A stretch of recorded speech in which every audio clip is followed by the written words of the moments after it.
One of the great things about smart TVs today is all the different content that you can watch with all the different apps that are available. In today's tech video, I'm going to show you how to download apps on your Omni TV.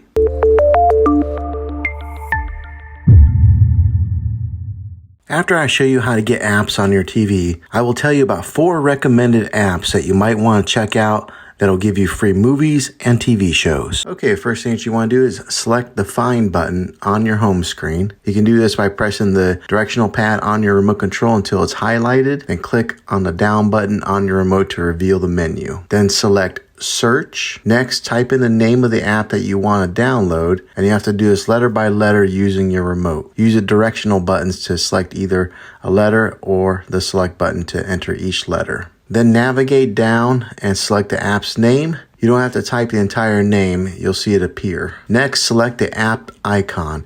If you don't see the app that you want to download, you can scroll to the right or scroll down until you find it. Finally, select Download. Here are a few apps that you might want to download. The first app is called Locast. This is great for getting some local TV channels to your TV without paying for cable or using a TV antenna. 3 more free apps to download and check out are Xumo, Tubi TV, and Pluto TV. These are all free apps that have a lot of movies, TV shows, and sports channels. Well, thanks for checking out this video, guys. If it was helpful to you, go ahead and click a thumbs up on it and go ahead and subscribe to my channel. I make tech videos all the time, and I would love to have you back in the next one. Take care.